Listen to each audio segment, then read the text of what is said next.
Bem, então vamos lá. Revisão para a prova. Qual é o conteúdo que vai cair na prova? Primeiro, vamos começar com as bases sociais de direito internacional. São 3 bases sociais de direito internacional: pluralidade de estados, interesse comercial, princípios jurídicos comuns ou coincidentes. Eu quero que me explique que eu preciso de mais de um estado para que haja uma regulamentação da necessidade do direito internacional. Que o direito comercial, a interação comercial foi necessária para essa construção jurídica dentre os estados. E por fim, que eu possibilite essa relação. E para que isso ocorra, eu preciso que haja princípios jurídicos comuns, coincidentes. Okay? Em seguida, nós falamos de princípios. Eu citei 10 princípios. Na prova eu não vou cobrar os 10, mas eu quero que vocês tenham uma cognição lógica sobre como atrair esses princípios na cabeça de vocês. Então, princípio número 1, da não agressão, que não pode ter agressão de um estado ao outro. Princípio da cooperação internacional, pautada na proteção do meio ambiente, dos direitos humanos, da relação internacional. Princípio da vedação de propaganda de guerra. Princípio da solução pacífica entre os litigantes. Princípio da boa-fé. Princípio da pacta sunt servanda.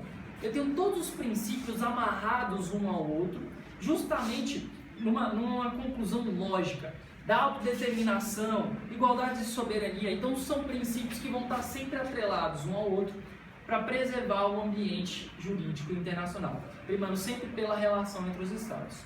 Questão típica de prova, eu cobro como que é a correlação entre uma base e um princípio. Então eu quero que tu me explique como é que funciona isso. Por que um princípio se relaciona com uma base? Então se eu falo, se eu tenho uma pluralidade de estados, é pressuposto que eu tenho que evitar os conflitos armados. Né? Jean Baudin, quando foi lá e determinou as fronteiras, a gente falou do Tratado de Westfália, ele vai lá e determina, bem, agora que limitou as fronteiras, eu tenho que evitar o conflito. Então o princípio da não agressão com a base social, pluralidade de estados, a fim de evitar o conflito. Interesses jurídicos comuns, interesse comercial, princípios jurídicos, pacto sunt servanda, o que foi pactuado deverá ser cumprido, a boa-fé nas relações entre os estados. Bem, eu tenho 2 teorias ainda sobre a questão da aplicação do direito. E aí eu relacionei a relação do direito internacional, claro. Eu relacionei a teoria voluntarista e a teoria objetivista. No que concerne a teoria objetivista, o macete é lembrar que eu estou falando de uma ordem imperativa, quer dizer, o direito internacional deveria existir independente da vontade dos estados. E aí nós temos as normas jus cogens, que são aplicadas a todos independente da vontade. O que é diferente da teoria voluntarista, que fala que isso, a aceitação do direito internacional, parte da manifestação de vontade dos estados. E aí, com força maior, o pacto sunt servanda. Prosseguindo, nós falamos de teorias de aplicação de normas. E aí o macete, teoria monista, somente um braço. Eu tenho um direito interno e internacional dentro do mesmo braço. Se eu tiver um conflito de normas, eu vou dar primazias. Se tiver a primazia no direito internacional, eu vou aplicar o direito internacional no confronto. Se for nacionalista, eu vou utilizar o direito interno. Bem, ainda tem uma exceção, no caso da teoria internacionalista moderada. Por quê? Porque daí eu vou ver de acordo com a matéria, eu vou verificar se aquela matéria é melhor aplicar o direito interno ou o direito internacional. Em outra mão, eu tenho a questão da teoria dualista, e aí eu tenho um direito internacional e o direito interno, são 2 braços, ok? É diferente do outro que eu falo de primazia. Na teoria dualista moderada, uma regra internacional, ela ingressa no ordenamento jurídico após a aprovação das casas legislativas. E daí, se eu tiver aprovação, tomem cuidado, se eu tiver aprovação de 3/5 e versar sobre direitos humanos do tratado, aquilo ali vai entrar com força de emenda constitucional, ok? A outra teoria é a teoria dualista extremada, e ela diz o seguinte, bem, são 2 ramos distintos, e para um tocar no outro, eu preciso que a norma internacional tenha uma regulamentação interna por norma própria. Eu tenho que criar um dispositivo nacional sobre aquele dispositivo internacional. Então a crítica a esse segmento, a essa doutrina, é de que eu nego a existência do direito internacional, porque eu vou ter que escrever no meu direito interno, ok? Bem, prosseguindo. Daí nós falamos sobre tratados internacionais. A primeira coisa que nós falamos de tratados internacionais, e eu fiz uma semelhança com contratos para vocês lembrarem, é que eu preciso de habilitação, capacidade, o objeto tem que ser lícito e possível, ok? Então, eu tenho esses elementos necessários para iniciar a tratativa de um tratado. Lembra de contrato, que é muito semelhante. E aí eu falei da Carta de Plenos Poderes. Aquele que possui a Carta de Plenos Poderes é chamado de plenipotenciários. Quem pode ser um plenipotenciário? Aquele que possui a Carta de Plenos Poderes. É um representante do Estado, é quem está investido do manto do Estado para poder representar o Estado. E eu falei que tem algumas que são originárias e não precisam ser derivadas. É o caso do presidente, chefe executivo e o caso também do ministro do MRE. Ok? Bem, na consequência seguinte nós falamos da elaboração de um tratado internacional. E aí nós discorremos sobre as fases. Primeira fase, negociação, é onde vão ser estipulados os termos, as vacâncias, o que vai constituir dentro do tratado. Não gera obrigação a mera negociação, ok? Depois a gente passa para a assinatura. O objetivo da assinatura é dar segurança ao que foi firmado na negociação. Tranquilo? Gera obrigação? Em regra geral, não. Salvo uma hipótese. Qual? Executive Agreements, Executive Agreements, que são os acordos comerciais. Esses Executive Agreements, a gente já explicou o porquê que ele tem essa consequência de responsabilidade, porque a mera assinatura de um acordo comercial, uma tratativa comercial, reverbera no comércio interno dos países. E isso daí, portanto, gera prejuízo, porque vai mexer em todas as castas econômicas. Então, a partir dali, sim, eu tenho a possibilidade de incidência de responsabilidade. A próxima fase é o referendo. E no referendo, as casas legislativas vão apreciar em 2 turnos a admissibilidade, a aceitação daquele tratado no nosso ordenamento jurídico. Reforço, se versar sobre direitos humanos e tiver aprovação de 3/5, ingressará no ordenamento jurídico interno com força de emenda constitucional. E se não for aprovado com quórum, força de lei ordinária, supralegal abaixo da Constituição. Tranquilo? Bem, a próxima fase é a fase de ratificação. E daí sim eu tenho a responsabilidade. É onde o chefe do executivo vai lá e ratifica. E fala, não, agora o país se obriga a cumprir determinada disposição. Beleza. A partir daí eu tenho a obrigação, o Estado é obrigado, é compelido, de maneira lícita, claro, a cumprir aquela estipulação. Ok? Bem, eu fiz uma distinção também entre a ratificação e a adesão. E não confundam. A ratificação, ele participa de todo o trâmite do tratado. Já no caso da adesão não, ele simplesmente adere ao que foi estipulado, adere àquelas regras, ok? Bem, por consequente, a próxima fase seria a fase de promulgação. A promulgação visa dar ciência à comunidade interna. É falar, Brasil, a partir de hoje nós somos signatários do tratado tal. Isso daí, então, é uma notícia, é uma ciência para o ordenamento jurídico interno, ok? Em seguinte, aí eu falei de uma fase que normalmente a doutrina não apresenta e ela existe, que é a fase de registro nas Nações Unidas. O que essa fase visa dar? É um grito para o mundo, é um grito para a comunidade internacional, é a publicidade para a comunidade internacional sobre a existência daquele tratado. E por que da importância disso? Porque notifica todos os países que aqueles países estão fazendo aquele determinado tipo de tratado. Então, no caso de descumprimento, os outros sabem que aquele país não está cumprindo, ok? Bem, daí nós conseguimos ir falando de extinção. Dentre as modalidades de extinção, algumas bem casuísticas mesmo, que é referente da caducidade, quando o tratado não consegue mais ser aplicado, quando ele atinge a sua finalidade, quando há uma guerra, e aí é importante destacar isso aqui, quando tiver uma guerra, os tratados bilaterais dos países que estão conflitando, eles tendem a ser extintos. Mas eu tenho 2 ponderações. Tratados que versem sobre fronteiras e sobre as normas atinentes a conflito, normas gerais, jus cogens, deverão ser respeitadas. E no caso de tratados multilaterais, vai se encerrar somente entre os dois. O tratado vai continuar seguindo, beleza? Quebra das relações diplomáticas também vai extinguir, na verdade, pode extinguir os tratados bilaterais. Tranquilo? Outro detalhe. Se um país der causa à impossibilidade do cumprimento daquele tratado, ele deverá ser responsabilizado, ok? As isenções são em razão de força maior ou incompatibilidade jurídica. Se o país der causa para essa impossibilidade, ele responde com responsabilidade, ok? Ótimo. Depois disso, nós falamos de sujeitos.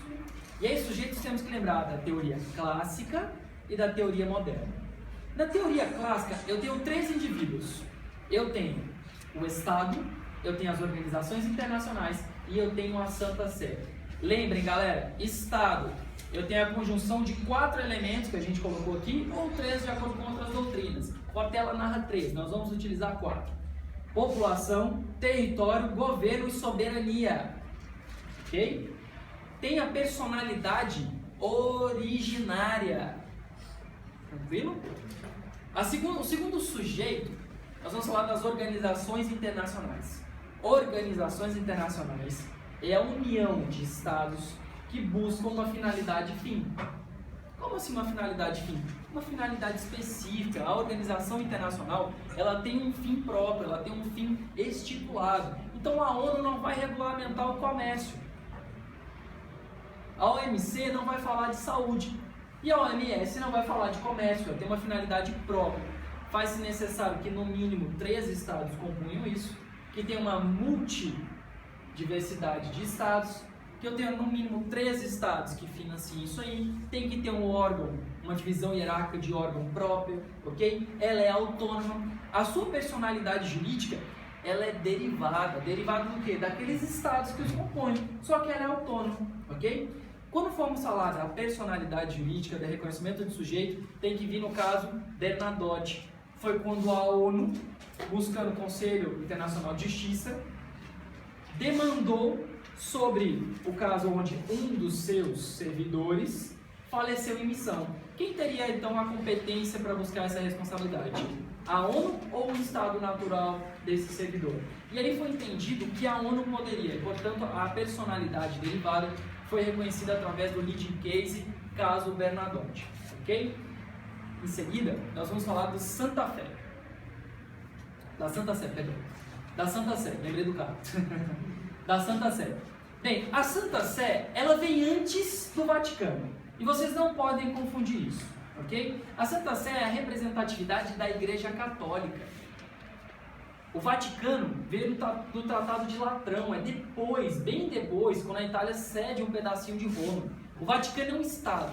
A Santa Sé é a representatividade da Igreja Católica. Ela tem poder de legação. Ela pode firmar tratados internacionais, ok? Ela representa diplomaticamente o Vaticano. E o chefe da Santa Sé é o mesmo chefe do Vaticano, que é o Papa, ok? Perfeito. Esses são os sujeitos clássicos. Na teoria moderna, eu falo que o sujeito de direito internacional é aquele que pode tanto ser detentor de direitos quanto deveres. Eu saio da conjunção e para e ou. E barra ou. Bem, nesse caso, eu tenho o indivíduo, porque ele pode demandar internacionalmente, eu tenho as empresas, pelo mesmo motivo, e eu tenho as ONGs. Lembre que para a conjunção de ONG, ela tem que ser filantrópica, não, obviamente não pode deter então, fins lucrativos, e ela vai exercer uma função típica do Estado, ok? Bem, por fim, esses são os fragmentários. Por fim, eu tenho 2 sujeitos complicados, são a beligerância e insurgentes. Bem, os beligerantes são grupos de revoltosos que buscam destituir o modelo de governo, ok? São contrários ao governo, querem instituir uma nova ordem e eles detêm parte do território, ok? A insurgência busca a mesma finalidade, mas não constitui essa ocupação territorial. Então, é um ato discricionário do seu reconhecimento, o Estado vai reconhecer ambos, e o que vai diferenciar os dois vai ser a extensão. E além da extensão, as responsabilidades que o Estado vai ter com esses. Me explico. Quando eu falar de beligerância, o Estado se declara isento das responsabilidades que aquele Estado de beligerância vai fazer. Eles assumem o compromisso de seguir as regras sobre a guerra e eles vão ser responsáveis pelos seus atos. Já no caso da insurgência, não, é um movimento menor.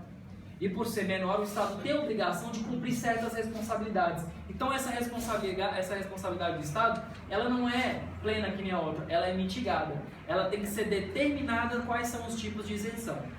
Ok? Bem, perfeito. Depois de sujeitos, nós prosseguimos para meios de resolução de conflitos. E aí eu tenho meio diplomático, meio jurisdicional, político, coercitivo e por fim nós vamos falar de guerra. Bem, o macete para lembrar: diplomático, diplomacia, representatividade de um terceiro. Político, pressão, politicagem. Jurisdicional, reconhecimento da justiça, reconhecimento de uma jurisdição. Coercitivo são os meios mais graves, ok? Diplomático, eu falei para vocês dos bons ofícios, serviços amistosos e chamei muita atenção para conciliação e mediação. Conciliação, eu vou dar meios para que os estados cheguem a uma autocomposição. Mediação, haverá uma opinião, um terceiro aceito por ambos, um terceiro estranho à contenda, que é aceito por ambos, que vai verificar ambas as partes e vai emitir um parecer. Esse parecer não é vinculativo, ok? Bem, meio de política, politicagem, meio de resolução político. É utilizada a pressão política de determinado órgão para conseguir sanar a problemática. Então eu posso utilizar ali a Assembleia Geral da ONU, Conselho de Segurança, para exercer uma pressão e falar assim, olha, melhor não fazer isso aí não. É melhor não fazer isso, nós não aprovamos, é melhor que se comporte assim, porque nós não aprovamos, o parecer negativo sobre essa conduta é utilizar a pressão política. Já o meio jurisdicional é lembrar que, galera, no direito internacional não tem um tribunal do mundo todo. Eu preciso que haja reconhecimento do tribunal para que ele exerça a jurisdição. Então os estados têm que manifestar o reconhecimento sobre o tribunal para que ele possa exercer a jurisdição, ok? E aí lembre, a arbitragem é um meio jurisdicional e a sentença arbitral não cabe recurso e é um título executivo judicial. Tranquilo? Meio coercitivo. É só lembrar do mais grave. É um meio que normalmente é utilizado após todos os demais falharem. Então eu tenho a represália, que é um ilícito internacional. E a represália, ela causa um injusto mal a um país ofendido. Não necessariamente proporcional e não necessariamente na mesma natureza. Que é diferente da retorção. Porque a retorção, ela busca dar um contra-ataque sobre a mesma natureza. Então me explico, um aumento de imposto de taxa indevido, uma medida de retorção é o quê? Aumentar também os impostos sobre aquele país. Isso é retorção, ok? A represália não é um ilícito, ela não tem a mesma natureza e não necessariamente é proporcional, tranquilo? E daí nós temos os embargos, que é a retenção de embarcações e cargas nos portos. Nós temos o boicote, quando eu impeço uma economia ou determinado produto de ingressar no meu país. Eu tenho ainda o bloqueio continental, que é impedir que o país comercialize e utilize uma rota. E por fim, a quebra das relações diplomáticas. E eu coloco esse como mais grave porque, como eu já tinha explicado, a quebra das relações diplomáticas implica na possibilidade de extinção de todos os tratados bilaterais. Então eu tiro a minha representatividade de um país e os tratados podem ser extintos. Isso aconteceu? Já aconteceu com Cuba e os Estados Unidos. Ok? Bem, e daí ao fim, eu falei também de duas doutrinas. Doutrina de Calvo e doutrina de Drago. Por favor, tomem cuidado com isso. Porque em que pese serem apresentadas no mesmo momento, elas são distintas. A doutrina de Calvo não foi aceita majoritariamente. Ela foi maior recepcionada nas constituições latino-americanas e ela determina o seguinte: no caso de estrangeiro morando em país distinto do seu, deverá este utilizar-se da jurisdição interna. Essa doutrina não foi aceita de maneira ampla, por quê? Porque isso daí limitaria a soberania, poderia colocar em conflito interesse entre os dois países. Então, o que foi aceito foi: no caso de Calvo, institui-se a cláusula Calvo. E por que cláusula e não doutrina? Doutrina precede que seja aceito por uma maioria. Cláusula não é manifestação de vontade, então manifestação dos contratos. Os estados estipularam aquilo ali, ok? Bem, por seguinte, eu tenho a doutrina de Drago. E a doutrina de Drago diz uma coisa totalmente distinta. Ela fala, não poderá ser utilizado armamento, atos hostis para cobrança de dívida. Essa daí sim, amplamente difundido, ok? Bem, entramos agora em guerra. Guerra. Primeira coisa que a gente tem que lembrar, duas estipulações, ius in bello, ius ad bello, macete, ius in bello, dentro da guerra, ius ad bello, direito à guerra. Quais são as duas hipóteses legais de guerra? Legítima defesa real e busca pela autodeterminação dos povos. Busca da independência. Bem, entenda por legítima defesa real aquele ato iniciado ou já efetuado, ok? Esquece esse negócio de legítima defesa preventiva nesse momento, tá? E a autodeterminação é a busca da independência. Esses são os fatores legais da possibilidade de guerra. E daí eu ainda tenho 4 elementos que podem desencadear a guerra.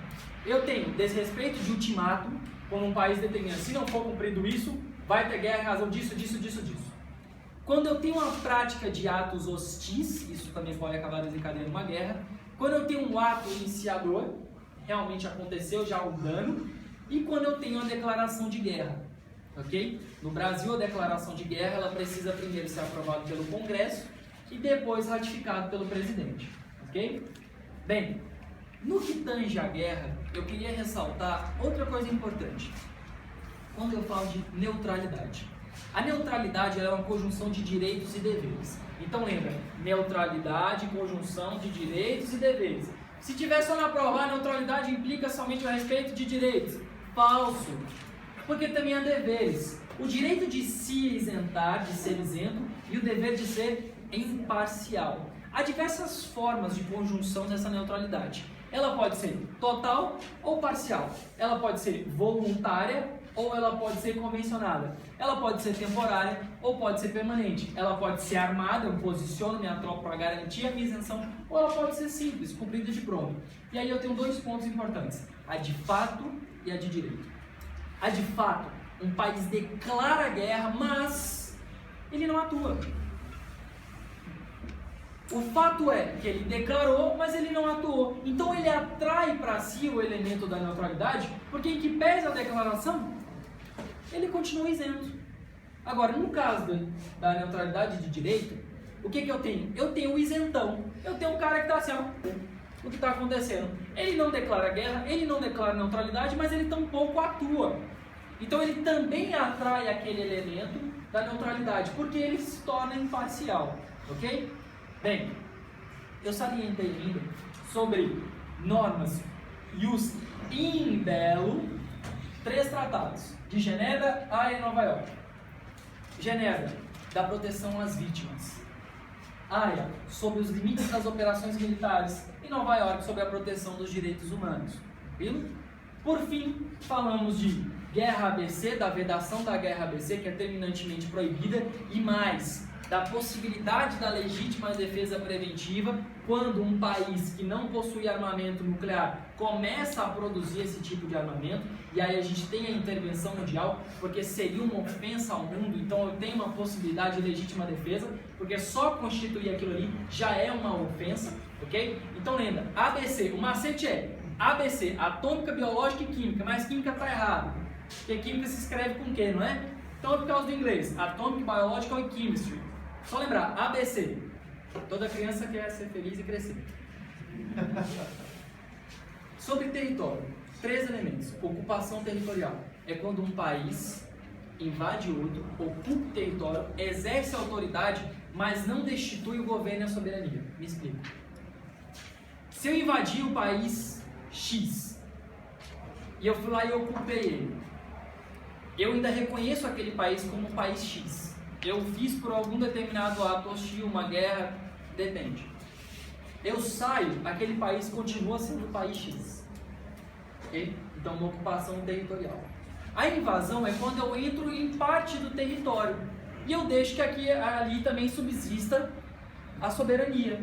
Aquele pedaço que foi invadido continua sendo parte daquele país. Já no debelácio, não. Eu entro, destituo o governo e soberania e imponho o ius imperi. eu passo a mandar naquele país, ok? Sabe uma coisa interessante? Para eu conseguir uma ocupação territorial, eu primeiro tenho que invadir. Então eu posso fazer com que um raciocínio lógico que a invasão precede a ocupação territorial. Porque os dois tratam da mesma forma. Eu ingresso num país, eu tomo um determinado local e depois eu saio e aquele local se mantém igual. Eu não ocupo a soberania e o governo. Eu simplesmente exerço a autoridade. Compreenderam? Galera, esse é o conteúdo da prova.